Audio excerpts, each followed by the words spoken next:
Akhirnya, setelah penantian panjang, Solo Leveling Ragnarok Season 2 resmi tayang juga lur.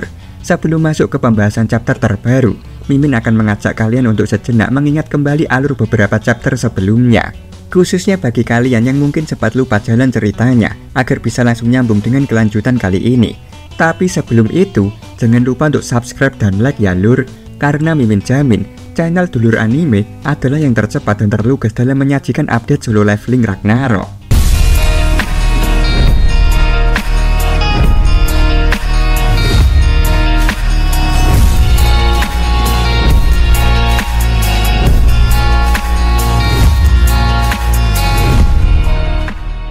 Cerita berlanjut dari titik ketika Sung Suho menjalani misi Class Advancement Quest, sebuah ujian brutal yang menuntutnya menanggung siksaan fisik dan mental secara habis-habisan.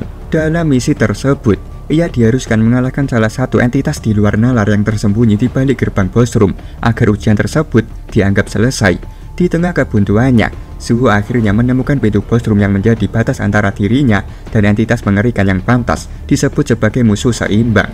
Pertarungan terjadi dengan intensitas tinggi, dan Suho berhasil mengalahkan entitas itu hingga misi Class Advancement Quest resmi dinyatakan selesai. Sebagai ganjaran atas perjuangannya, berbagai hadiah diterima, termasuk kemunculan 3 bola kelas yang melayang dalam cahaya magis dengan warna berbeda, masing-masing mempresentasikan pilihan kelas yang tersedia. Tanpa sedikit pun keraguan, Suho mengulurkan tangannya dan menarik ketiganya sekaligus ke dalam tubuhnya, menyerap kekuatan yang terpancar dari ketiga bola tersebut.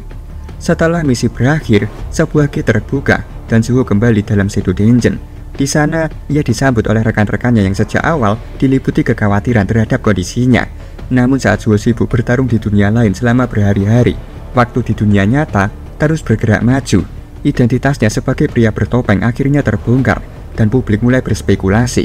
Ia diduga sebagai pelaku utama dalam kematian tragis Lee Ming-sun. Kini, Sung Suho menjadi buronan resmi Asosiasi Hunter Korea Selatan. Saat Dungeon Break mengguncang kota, kehancuran melanda di segala penjuru. Monster-monster brutal mengamuk dalam gelombang yang tak terbendung, menerjang bangunan dan menghadang para hunter yang bertahan dengan sisa kekuatan mereka. Terdesak dan kacau, para pejuang garis depan mulai kehilangan harapan. Di atas kekacauan itu, dari ketinggian gedung yang retak, Park Do-jin mengamati dengan tenang. Ia adalah utusan dari Itarim, entitas asing lintas dunia yang mengincar penaklukan bumi. Dengan penuh perhitungan, ia membiarkan kehancuran meluas, bahkan memperkuat para monster melalui Blazing Amplification. Semakin besar kerusakan, semakin tinggi laporan kontribusinya di mata Asosiasi Hunter. Namun di puncak krisis itu, sebuah aura menggetarkan langit. Seorang pria bertopeng muncul di antara puing dan darah. Sung Suho, yang selama ini dikenal hanya sebagai hunter di rank biasa. Dalam sekejap mata, kekuatan tak terduga meledak dari tubuhnya. Dengan gerakan presisi dan penuh tekanan magis, ia menghancurkan monster-monster dalam satu hantaman dan satu ledakan penuh daya. Tanpa ragu, Suho mengaktifkan kemampuan eksklusif hasil dari kelas advancement-nya, Shadow Creation level 1. Dari bayangan para monster yang telah ia taklukkan, terbentuk perlengkapan tempur berwarna hitam pekat. Suho kemudian membagikan perlengkapan itu kepada para hunter yang masih bertahan. Cahaya hitam menyelimuti mereka satu persatu, menguatkan tubuh dan tekad yang sebelumnya nyaris padam. Kekuatan ini mengejutkan semua pihak. Beru yang berada di balik bayang-bayang menatap Suho dengan mata membelalak. Ia mengenali aura itu, sesuatu yang bahkan lebih tajam dan dominan dibanding kekuatan Shadow Monarch terdahulu. Suho bukan sekedar hunter, ia adalah putra dari The Greatest Shadow Monarch Sung Jin-woo, sebuah anomali baru yang kini menginjak dunia dalam wujud White Shadow. Dari kejauhan, Park Do-jin menatap tajam. Dalam diam, ia menyadari bahwa yang berdiri di medan pertempuran bukan hanya pewaris kekuatan lama, tetapi ancaman absolut terhadap seluruh rencana penaklukan Itarim. Pada saat itu, perang antara kekuatan asing dan anomali baru resmi dimulai. Sementara itu, dari atas langit, helikopter pemberitaan memutar siaran langsung. Sorotan kamera menyoroti setiap aksi Suho di lokasi Dungeon Break. Dalam kecepatan yang nyaris mustahil ditangkap mata, Suho terus menerjang. Satu hantaman telak merobohkan monster bertubuh baja hingga menciptakan retakan di permukaan jalan. Monster-monster tumbang satu demi satu tanpa satu perlawanan berarti. Dalam hati, Suho menyadari bahwa kekuatannya kini telah melampaui batas-batas yang dulu ia kenal. Bahkan, ia tidak dapat mengukur kekuatannya sendiri. Pandangannya menyapu medan pertempuran. Ia melihat para hunter yang kini berdiri tegap, mengenakan perlengkapan bayangan darinya, Black Gear, yang menyatu dengan tubuh dan jiwa. Mereka merasa tubuhnya lebih ringan, pergerakan lebih gesit, dan percaya diri meningkat. Seorang hunter melesat maju, perlengkapannya berkilat hitam keunguan saat menebas monster raksasa yang berdiri menghalangi.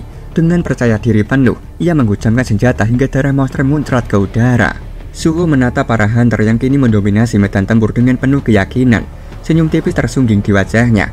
Dari cara mereka bergerak dan menghadapi musuh, ia tahu mereka sudah tidak membutuhkan bantuannya untuk saat ini. Dalam hati, Suho mengakui bahwa peningkatan statistik dari shadow item miliknya benar-benar membuat para hunter jauh lebih kuat dari sebelumnya. Bangkitlah. Suho memanggil jiwa-jiwa para monster yang telah ia tumbangkan. Skill baru hasil dari kelas advancement kini menunjukkan kekuatan sejatinya. Shadow Creation, sebuah kemampuan untuk menciptakan perlengkapan tempur dari bayangan. Ia mengakses memori sisa dari para prajurit bayangan, menggali informasi tentang struktur dan ciri-ciri materi yang telah digunakan, lalu membongkar wujud mereka untuk membentuk ulang sesuai dengan kehendaknya. Saat matanya terbuka kembali, proses Shadow Creation telah selesai. 3 item berbasis bayangan kini melekat di tubuhnya. Naga Warrior Shoulder Guard, tingkat kreasi Rare. Naga Warrior Gauntlet, tingkat kreasi Common. Naga Warrior Belt, tingkat kreasi Rare. Setiap item memiliki tingkat kualitas yang berbeda. Shoulder Guard dan Belt muncul persis seperti yang ia bayangkan, menghasilkan tingkat tinggi secara alami. Namun Gauntlet yang ia buat dengan terburu-buru, tanpa visualisasi jelas, hanya memiliki tingkat Common. Suho sempat mengernyit. Ia mulai menyadari bahwa untuk menciptakan perlengkapan dengan kualitas tinggi, ia harus menyesuaikan desain dengan karakteristik material asalnya.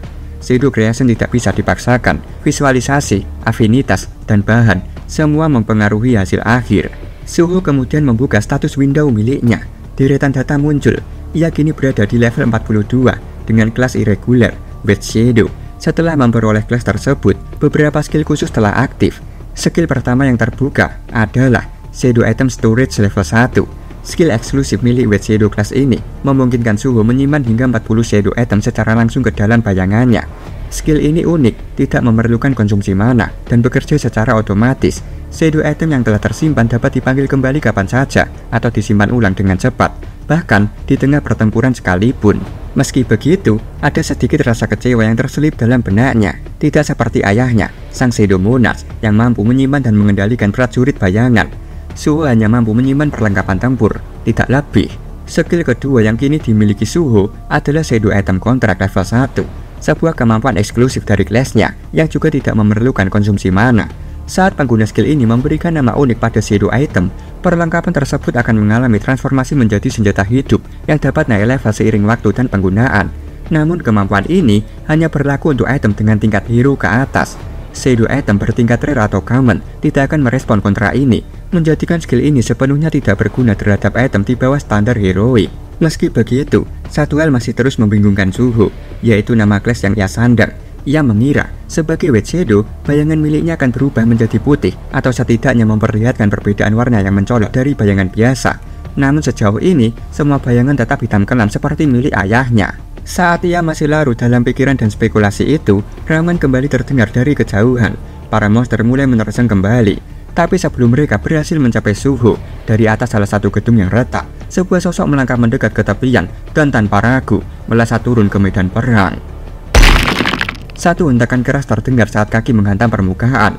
Park Go-jin mendarat tepat di hadapan Suho, dan dengan kekuatan brutal, ia meremukkan kepala salah satu monster yang hendak menerkam Suho dalam satu serangan vertikal mematikan. Suho tersentak, refleks siaga. Sosok yang tiba-tiba turun itu bukan sembarang orang. Matanya menatap Dojin dengan waspada, mencoba membaca niat di balik kedatangannya. Namun yang diterima hanya senyum tipis dari pria itu. Dojin lalu meraih beberapa puing kerikil yang berterbangan di sekelilingnya, memainkannya di antara jari. Beberapa monster mulai melompat liar ke arahnya.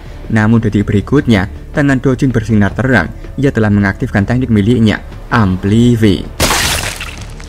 Kerikil-kerikil itu ditembakkan dengan kecepatan tinggi, menghantam tubuh para monster secara bersamaan. Dalam satu hentakan serangan, seluruh makhluk itu tumbang tanpa sempat mengeluarkan raungan terakhir.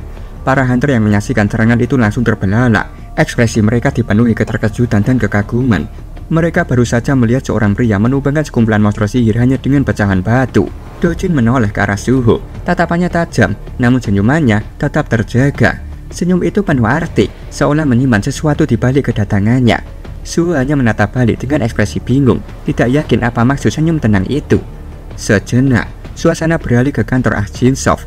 Di dalam ruang kantor yang remang namun hangat, Layar televisi menampilkan siaran langsung insiden Dungeon Break, dan di dalamnya dua sosok tampil jelas, Suho dan Dojin. Melihat wajah keponakannya muncul di layar, Yojinho tidak mampu menahan gejolak emosinya. Air matanya tumpah saat ia meraih layar televisi dan memeluknya erat.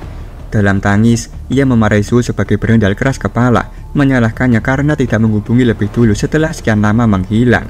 Di sudut ruangan yang sama, Wojinjul menarik nafas panjang. Ada rasa lega yang mengalir dalam diamnya. Namun ketenangan itu segera pecah oleh getaran ponsel di atas meja. Deringannya menusuk keheningan. Sang ketua asosiasi hunter itu mengangkat telepon, dan suara di seberang segera terdengar tegas, penuh tekanan. Choi Jong-in bertanya dengan nada langsung, apakah ketua sudah melihat siaran berita hari ini? Karena sosok bertopeng hitam itu, Hunter Sung Suho, akhirnya menampakkan diri. Di tempat lain, Lim Tae-kyu melesat cepat dari satu atap ke gedung atap lainnya. Melalui alat komunikasi jarak jauh yang terhubung langsung ke jaringan asosiasi Hunter, suaranya terdengar tegas dan penuh keyakinan. Ia menyatakan bahwa ia dapat memastikan pria bertopeng yang muncul di berita itu adalah sosok yang sama yang dulu pernah berhadapan langsung dengan Lee Ming-sun. Dalam nada tanpa kompromi, ia menambahkan bahwa ia akan segera menghubungi Park Do-jin dan menyeret Jung Suho ke dalam tahanan. Wojinjul terlihat panik saat mendengar pernyataan itu melalui saluran komunikasi. Nada suaranya tegas namun khawatir saat memperingatkan Taekyu untuk tidak menggunakan kekerasan. Ia menekankan bahwa hingga saat ini mereka belum memiliki bukti kuat bahwa Sung Suho adalah seorang kriminal. Namun Lim Taekyu tak menunjukkan tanda akan mundur. Dengan wajah mengeras, ia langsung menanggapi, mempertanyakan alasan dibalik tindakan Suho yang terus menyembunyikan wajahnya. Menurutnya, pria itu pasti memiliki sesuatu yang disembunyikan. Ia menduga kuat bahwa Sung Suho memiliki keterkaitan dengan organisasi kriminal Stardust. Tanpa ragu, ia menyebut bahwa pria bertopeng itulah pelaku pembunuhan terhadap Lee Ming-sun. Dari saluran komunikasi yang sama, Choi Jong-in menyela. Suaranya terdengar lebih tenang, namun syarat dengan tekanan diplomatis. Ia menyatakan bahwa ia tidak percaya bahwa Sung Suho adalah seorang penjahat. Namun ia sependapat bahwa Suho perlu dibawa ke asosiasi untuk diperiksa secara langsung. Yang mengejutkan baginya adalah kenyataan bahwa Sung Suho ternyata merupakan keponakan dari CEO Yojinho, salah satu orang terdekat ketua asosiasi. Hal itu memperumit segalanya. Choi Jong-in lalu menegaskan, alasan utamanya membantu asosiasi adalah karena ia mempercayai keadilan dan kebijaksanaan yang dimiliki sang ketua. Maka dari itu, ia berharap Wojinjul mampu mengambil keputusan yang benar dalam situasi genting ini. Sementara itu, Park Do-jin berdiri tegak di tengah reruntuhan, dikelilingi aroma logam darah dan debu pekat. Suara komunikasi internal terdengar jelas di telinganya. Ia mendengarkan pernyataan Lim Taekyu tanpa banyak bicara. Tatapannya tetap lurus, dan dalam satu kalimat singkat, ia mengkonfirmasi Sung Suho sedang berdiri tepat di hadapannya saat ini. Namun Suho masih belum menyadari bahwa dirinya kini sedang diburu. Tatapannya tertuju pada pria es ring baru yang berdiri dengan postur santai di hadapannya. Apa yang mengusik pikirannya bukan aura kekuatan lawan, melainkan senyum samar Do-jin yang terus melekat di wajahnya. Park Do-jin akhirnya membuka mulut. Suara tenangnya memecah udara. Ia menyampaikan bahwa ketua Gold Reaper telah menginstruksikan agar Sung Suho dikawal langsung menuju markas asosiasi Hunter. Mendengar itu, Suho tetap terdiam sejenak. Lalu dalam nada datar, ia menanggapi bahwa ia merasa asosiasi tidak memiliki niat untuk merekrutnya. Park Do-jin menanggapi dengan nada datar, namun sorot matanya tajam dan penuh pengamatan. Menurutnya, fakta bahwa Sung Suho muncul secara terang-terangan di tempat umum tanpa menyembunyikan diri menunjukkan satu hal yang jelas. Pria itu sama sekali tidak tahu apa-apa. Namun pernyataan berikutnya dari Do-jin membuat Suho terdiam. Rahangnya menegang seiring kalimat itu terucap. Dengan suara tenang namun jelas, Do-jin mengungkapkan bahwa saat ini nama Suho telah masuk ke dalam daftar buronan, dituduh sebagai pelaku pembunuhan terhadap Lee Ming-sun dan terlibat dalam distribusi zat terlarang Stardust. Senyum miring di wajah Do-jin tak kunjung pudar. Masih dengan sikap santainya, ia berkata bahwa jika Suho bersedia ikut dengan tenang, maka ia tidak perlu repot-repot menggunakan kekerasan. Pernyataan itu langsung memicu reaksi dari para hunter yang berada di sekitar mereka. Beberapa di antaranya langsung berseru, memprotes keras keputusan tersebut. Mereka menegaskan bahwa Sung Suho telah menyelamatkan nyawa mereka, dan kemungkinan besar tuduhan yang diarahkan padanya hanyalah kesalahpahaman belaka. Salah satu dari mereka bahkan menyebut bahwa tindakan asosiasi ini terlihat seperti penyalahgunaan kekuasaan. Suasana memanas, namun Suho tetap berdiri tenang di tengah kerumunan yang mulai bersuara. Dengan nada rendah namun tulus, ia mengucapkan terima kasih atas pembelaan mereka. Lalu ia berbalik menatap Do-jin dan menyatakan bahwa ia bersedia pergi. Sejak awal, ia memang sudah berniat untuk mendatangi markas asosiasi Hunter. Do-jin hanya menatap datar mendengar kesetiaan itu.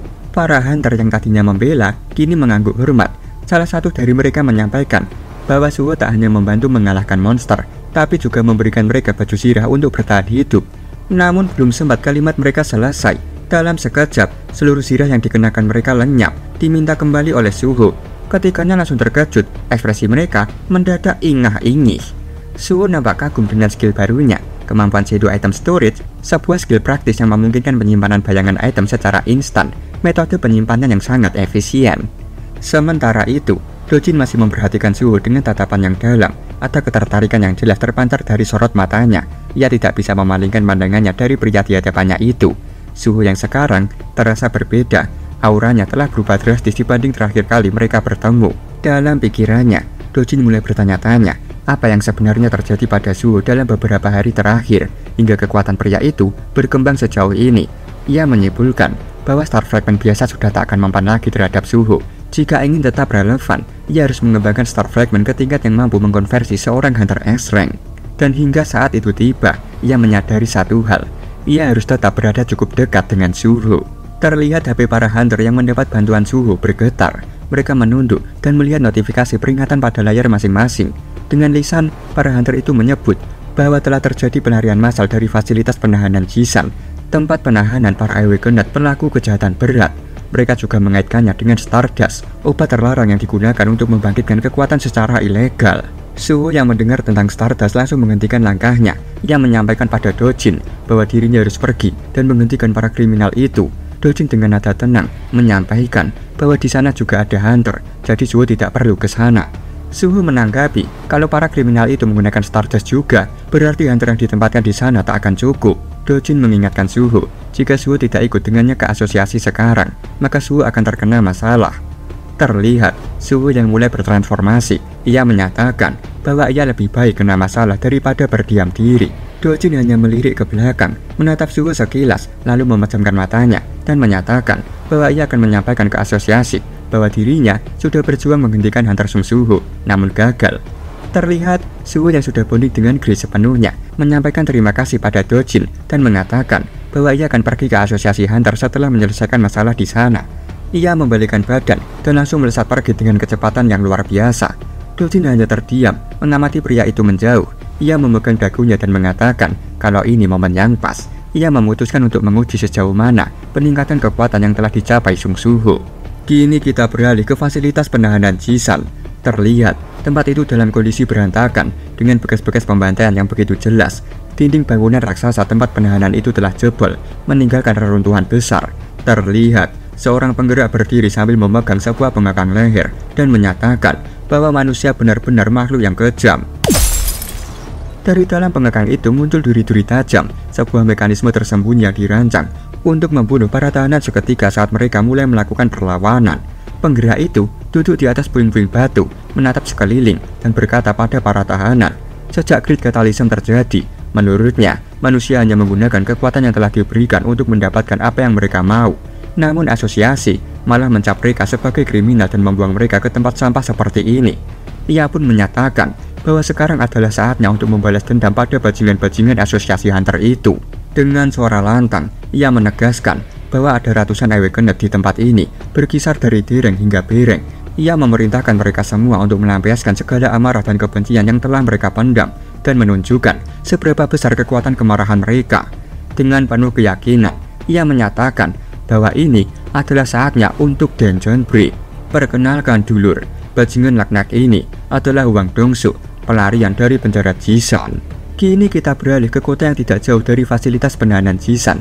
Pengeras suara publik mengumumkan bahwa telah terjadi pelarian besar-besaran di penjara tersebut. Petugas menghimbau agar seluruh penduduk yang berada di area sekitar segera mengevakuasi diri di bawah arahan para hunter.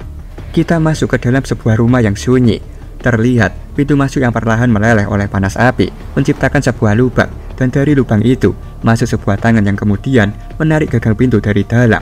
3 pelarian penjara pun memasuki rumah tersebut. Melihat tidak ada orang di dalam, mereka menduga bahwa para penghuni sudah melarikan diri begitu alarm dibunyikan. Mereka mulai mengambil beberapa pakaian sembari berdiskusi. Salah satu dari mereka mengungkapkan sedikit keraguan untuk menghadapi asosiasi hunter, mengingat pihak asosiasi memiliki hunter areng hingga S-rank. Namun salah satu dari mereka menyampaikan bahwa begitu kota berhasil mereka kuasai dan Chandra berhasil ditahan, maka para Hunter S Rank tidak akan bisa bertindak sembarangan. Selain itu, mereka juga telah menerima Star Fragment dari Wang Dongsu. Ia menyebut bahwa penggunaan Star Fragment dilarang karena asosiasi takut kekuasaan mereka akan hancur begitu semua orang bertambah kuat. Rekannya membenarkan pernyataan itu. Ia mengingat dengan jelas perkataan Wang Dongsu. Bahkan mereka juga memiliki kekuatan setara S Rank di pihak mereka. Salah satu dari mereka melihat sebuah tempat penyimpanan minuman yang dipenuhi berbagai botol mewah, lalu segera memberitahu rekannya. Ia merasa tidak bisa meninggalkan minuman semahal itu, mengingat harganya yang fantastis. Mereka mulai mendekati rak minuman tersebut dan melewati sebuah lemari. Tanpa mereka sadari, di dalam lemari itu terdapat seorang anak kecil yang bersembunyi ketakutan sambil memegang erat HP di tangannya. Ia berniat melaporkan para penjahat itu ke asosiasi, namun saat hendak mengetik pesan, wajah bocah itu mendadak menegang. Salah seorang pelarian tiba-tiba membuka pintu lemarinya, menatap tajam ke arah anak itu, lalu menyodorkan sebuah minuman dengan seringai licik menghiasi wajahnya. Kini, kita beralih ke tengah perkotaan, di mana gedung-gedung tinggi dilalap api dan asap hitam membumbung ke langit. Seseorang terlihat dengan santai menikmati pemandangan kacau itu dari atas gedung. Di bawah sana, para hunter terlihat bertarung mati-matian melawan para pelarian yang berhasil kabur. Seorang pelarian tanpa ragu menancapkan pisaunya ke tubuh seorang hunter. Darah muncrat ke udara seiring jeritan tertahan. Wang Dongsu, seorang hunter cereng, nampak berdiri dengan santai, menikmati penuh pemandangan mengerikan di hadapannya. Ia menyeringai puas. Kini, hanya dengan satu komando darinya, para tahanan berperingkat tinggi mulai membuat keributan besar. Namun tepat di tengah kenikmatannya mengamati kekacauan, seseorang tiba-tiba muncul menghampirinya dan mengatakan bahwa mereka harus segera bergerak selagi para pelarian masih mengulur waktu. Wang Dongsu menatap orang itu tajam dan menegaskan bahwa orang itu hanyalah bawahan dari saudaranya. Namun orang itu langsung membalas, menyatakan bahwa ia bukanlah bawahan dari saudara Wang Dongsu. Ia hanya dibayar untuk satu pekerjaan. Pekerjaan itu adalah menyelundupkan Wang Dongsu keluar dari negara ini. Orang sewaan itu adalah Kang Taixi, Hunter Bireng. Pernyataan Taixi membuat Wang Dongsu langsung menatap kesal. Ia meraih kerah baju pria itu dengan kasar dan bertanya apakah Taixi meremehkannya hanya karena ranknya lebih rendah. Taixi mulai terlihat kesal sendiri. Dalam benaknya, ia menganggap Wang Dongsu sok kuat. Ia merasa Wang Dongsu sebenarnya takut dengan efek samping dari Star Fragment, bahkan menyentuhnya pun tak berani. Jauh di dalam pikirannya muncul hasrat yang dalam, keinginan untuk membunuh Wang Dongsu. Tapi ia segera teringat pada perkataan pria yang menyewanya, sosok yang memberinya tugas secara langsung. Bagi pria itu, perlawanan terhadap asosiasi hunter hanyalah dalih busuk para narapidana untuk membuat kerusuhan. Ia sama sekali tak peduli akan hal tersebut selama satu hal terpenuhi. Kakak laki-lakinya harus bisa dibawa keluar dari kekacauan itu dan dikembalikan padanya dengan selamat. Ia bahkan memperingatkan dengan tegas tentang konsekuensi serius yang harus ditanggung bila misi itu sampai gagal. Teringat akan peringatan pria tersebut, Taixi hanya menghela nafas panjang. Dalam benaknya, ia sadar bahwa menjadikan seorang Hunter Rank S sebagai musuh bukanlah pilihan yang masuk akal. Setelah mempertimbangkan semuanya, Taixi akhirnya bersedia membawa Wang Dongsu kemanapun pria itu ingin pergi. Kini latar berpindah ke puncak gedung asosiasi Hunter, tempat di mana sebuah helikopter telah disiapkan dan menunggu dalam kondisi siaga. Terlihat, Wo Jinjul dan Choi Jong-in sudah mengenakan perlengkapan mereka sepenuhnya.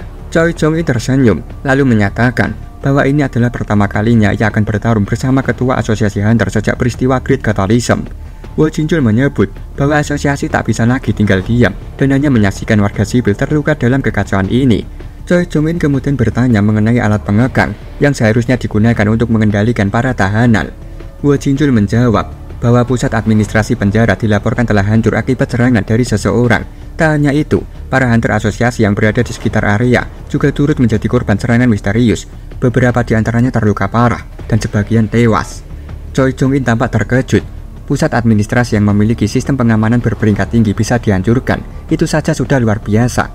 Ditambah lagi, fakta bahwa para penjahat menggunakan Star Fragment mengindikasikan adanya keterlibatan sosok kuat yang mungkin tengah bergerak diam-diam di balik layar. Tiba-tiba, Lim Tae-gyu yang baru saja hadir melangkah ke arah mereka dan menyatakan dengan tegas bahwa memang ada dalang di balik serangkaian insiden penjahat ini.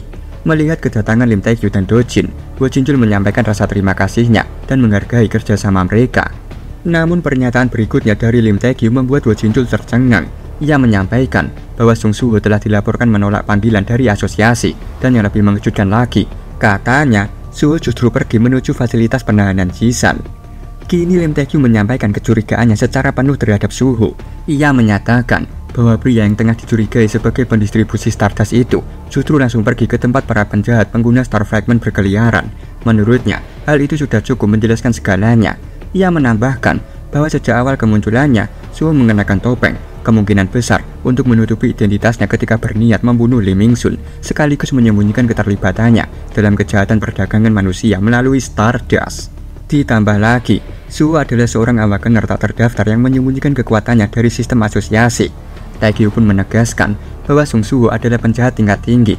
Itulah yang ia yakini sepenuhnya, dan ia menyatakan niatnya untuk bergabung dalam operasi ini demi membasmi penjahat tersebut. Wo Jinchul yang panik segera menanggapi.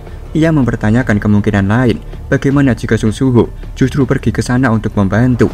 Namun Choi Jong-in dengan tenang menyampaikan pendapatnya. Ia menyebut bahwa Suho menghilang selama beberapa waktu, lalu tiba-tiba muncul kembali, dan bukan hanya menolak panggilan asosiasi, tetapi juga langsung menuju Jisan. Fakta bahwa Suho menyembunyikan rank Awakener-nya membuat segalanya menjadi lebih mencurigakan. Choi Jong-in menyimpulkan bahwa pria itu tak bisa diprediksi, dan dalam situasi genting seperti ini, menganggapnya sebagai penjahat adalah langkah paling aman. Pernyataan itu membuat Wo Jinchul terdiam. Ia tidak menyangka bahwa bahkan Choi Jong-in pun menganggap Suho sebagai penjahat. Sementara itu, Dojin hanya mengamati percakapan mereka tanpa berkata apa-apa. Dalam benaknya, ia bergumam, dengan kondisinya sekarang, ia tidak mungkin melawan para hunter rank S yang berdiri di hadapannya. Ia bertanya-tanya, apakah Suho tidak mengantisipasi hal ini? Dojin awalnya mengira bahwa penyebaran Star Fragment akan terhambat setelah Stardust dilarang oleh asosiasi Hunter. Namun kenyataan berkata lain. Para pengguna justru dengan sukarela mencarinya sendiri, meski telah mengetahui betul efek sampingnya. Situasi itu memberinya ruang dan keuntungan. Ia memilih untuk mengamati semuanya dari kejauhan, sambil mempertimbangkan satu hal, untuk menunggu kedatangan Suho dengan tenang. Kini kita beralih bersama Suho yang terus mengencangkan langkahnya, berlari secepat mungkin. Tubuhnya melesat menembus barisan pohon dan udara dengan kecepatan tinggi, seperti peluru yang ditembakkan ke cakrawala. Dalam benaknya, ia mengira bisa sampai lebih cepat dengan memanfaatkan Beast Possession. Melihat Grey yang sudah kelelahan, ia meminta Grey untuk bertahan sedikit lebih lama. Suho melompat dari balik pohon. Lompatan itu sangat tinggi hingga tubuhnya seolah melayang di udara. Namun di tengah lompatan itu, sebuah kesadaran menghantamnya seperti badai. Ia merasakan jeritan ampunan, siksaan, dan kepedihan yang merayap masuk, bukan lewat suara, melainkan melalui seluruh inderanya. Suho menggertakkan giginya, wajahnya dipenuhi rasa kesal yang menekan dada. Ia bisa mendengar suara-suara orang sekarat, jeritan mereka menggema di dalam benaknya. Sebuah sensasi yang sampai padanya karena efek skill bonding dengan Grey yang memperkuat indera perasa dan pendengarannya. Ia sadar sepenuhnya, semakin lama ia menunda, semakin parah situasi yang terjadi di bawah sana. Dari langit, Suho akhirnya mendarat dengan epik. Debu dan pecahan tanah berterbangan saat tubuhnya menggenggam tanah dengan kekuatan penuh. Di tengah pendaratan itu, Grey langsung memisahkan diri darinya. Energinya telah habis, dan ia tak lagi sanggup bertahan dalam bentuk beast. Suho terengah-engah, nafasnya berat akibat perjalanan jauh dan kecepatan tinggi yang terus dipaksakan. Dan kini, tepat di hadapannya, terbentang pemandangan mengerikan. Para pelarian yang telah melakukan pembantahan brutal. Para pelarian itu tersenyum sinis ketika melihat seorang manusia dan seekor anjing turun dari langit. Suho mengusap keringat yang mengalir di bibirnya, lalu menoleh pada Grey. Ia memuji kerja kerasnya, lalu berbisik bahwa dari titik ini, ia akan mengurus semuanya sendiri. Para pelarian mulai mengangkat senjata mereka, penuh semangat dan percaya diri, seolah siap untuk bersenang-senang di atas penderitaan orang lain. Namun tiba-tiba, sebuah kilatan tajam menyambar udara, seperti tebasan petir di siang bolong. Para pelarian itu terkejut bukan main. Dalam sekejap, salah satu dari mereka telah terkapar tewas. Tubuhnya terhentak di bawah kaki Sung Suho. Suho berdiri dengan wajah menegang, lalu menyampaikan kekesalannya dengan suara tegas dan dalam. Kalau kalian kabur dari penjara, kalian bisa saja melarikan diri. Kenapa malah menyeret orang-orang tak bersalah? Karena waktuku sedikit, aku akan mengucapkannya sekali. Pilihan kalian hanya dua, mati dengan tenang atau melawan lalu mati. Kini, Sung Suho telah berubah dari sebelumnya. Tidak ada lagi keraguan di matanya. Yang tersisa hanya satu tekad kuat, menumpas kejahatan tanpa kompromi.